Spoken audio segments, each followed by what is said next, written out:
This video is part 2 of a 2-part teaching aid addressing multi-patient event management policies, procedures, and best practices. Viewers should already have a working knowledge of the Incident Command System at level 100 or greater, START triage, and the Santa Clara County Multiple Patient Management Plan. The MPMP can be found at sccemsagency.org. The objective of this video is to educate field providers and line officers about the proper setup and utilization of the field treatment site. This guide will address key aspects of field treatment site utilization, including conditions of field treatment site deployment, field treatment site deployment and setup, field treatment site staffing and operations, patient flow within a field treatment site. A field treatment site is a portable set of equipment and procedures that provide a location and framework for patient collection, triage, treatment, and transport. It can effectively accept triage and treat large numbers of patients and facilitate transportation for patients requiring immediate definitive care at a hospital. Once a site is established, it will also help reduce non-critical traffic to area hospitals. Field treatment site utilization requires that everybody involved understands simple triage and rapid treatment, or START. The field treatment site consists of several parts. The patient reception area is where patients first enter. This area is staffed with at least one field provider trained in START triage, and patients will be triaged here and assigned to the treatment area. The minor treatment area is staffed with at least one BLS level provider. Patients sent here will be able to walk, and they will receive minor care according to their needs. All patients must be re-triaged periodically, and if their triage category changes, the personnel assigned here must advise the treatment unit leader. Patients who remain in the minor triage category who require transport to the hospital will be loaded into ambulances as resources allow. The delayed treatment area is also staffed with at least one provider trained at the BLS or ALS level. Following START criteria, patients here should not be able to walk on their own and may require more aggressive BLS or ALS level treatment. The treatment area manager should closely monitor this area for adequate staffing and supplies, and all patients must be repeatedly re-triaged. If a patient's triage category changes, the attending personnel must notify the treatment unit leader. The immediate treatment area is for the patients who are in most need of rapid transport to definitive care. Patients in the immediate area should not be there for long, and staffing should always be adequate to facilitate not just patient care, but also safe and expeditious patient loading to the transport area. This area is most likely to need ALS level personnel in order to treat those patients meeting immediate START criteria. The personnel working here must be sure to keep track of medical supplies and advise the treatment unit leader when levels are low. The transport area is where ambulances will respond to from staging.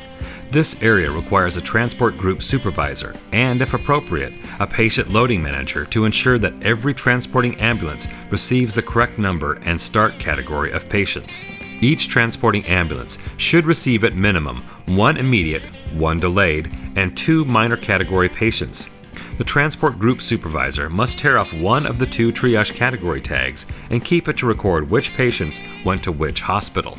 The alternative transport area, when needed, is where minor category patients can be loaded onto non-medical vehicles, such as vans and buses, for mass transportation to another location, such as a hospital or temporary shelter. At least one BLS level provider must accompany the alternative transportation vehicle, but the alternative transport area does not require continuous staffing. The medical supply area is where supply caches are stored for use in treatment areas. As a treatment area gets low on supplies, the treatment unit leader can coordinate resupply as needed.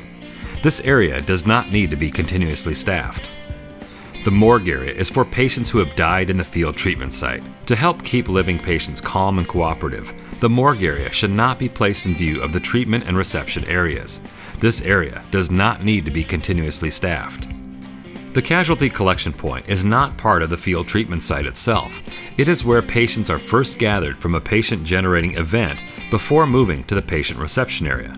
This location is important to know about because multiple incidents may be sending patients to the same field treatment site, and personnel at this location will need to communicate with the patient reception area.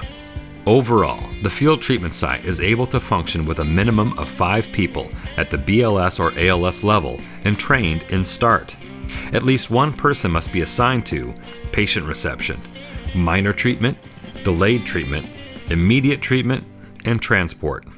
The treatment unit leader supervises personnel rendering treatment and coordinates resupply and moving patients between treatment areas as triage categories change. As a field treatment site expands to support a growing incident, additional qualified personnel may be assigned to these areas, and additional positions will be filled as needed, such as ground ambulance staging area manager, patient loading manager. The field treatment site falls under the operations section of the ICS structure and is typically managed directly by the medical group supervisor.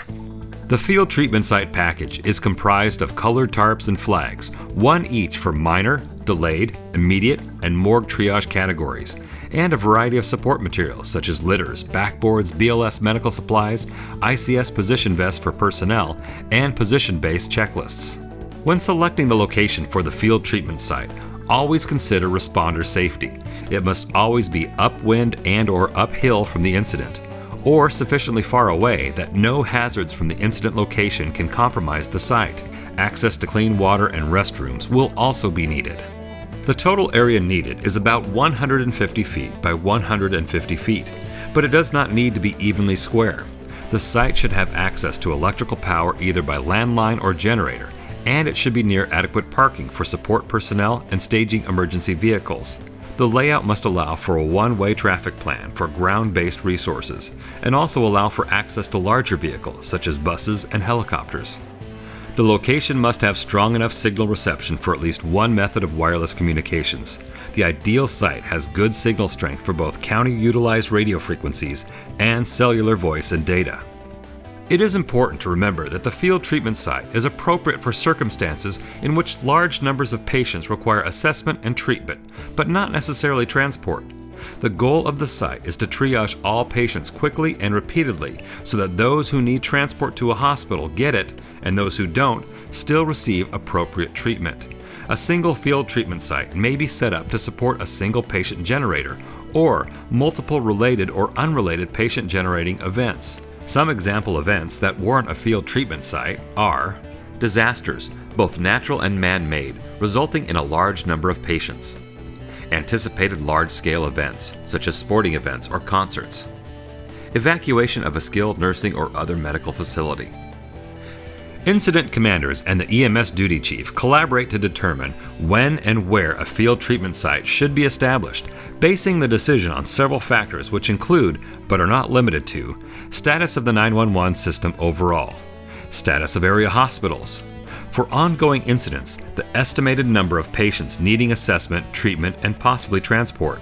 Once deployed, the field treatment site will help reduce patient volume at local hospitals, while still ensuring that patients receive the treatment they need. To support field treatment site operations, there are 9 EMS utility trailers located throughout Santa Clara County. These trailers are equipped with the medical and logistical supplies necessary for prolonged operation of a field treatment site. 2 units, Utility 125 and Utility 126, are box trucks equipped with red lights and sirens. These utilities are capable of rapid deployment and each contain a large cache of basic medical supplies, such as backboards and oxygen. For fire departments not hosting a trailer, a utility response may be requested through fire or mental health mutual aid. Additionally, the EMS agency can deploy a cabana trailer for use as an environmentally controlled mobile command center during multiple patient incidents. The trailer can be requested by the incident commander through the EMS duty chief or via fire mutual aid. As the incident winds down, the incident commander may begin reducing the resources deployed to the field treatment site. This includes a reduction in personnel to no fewer than 5 total.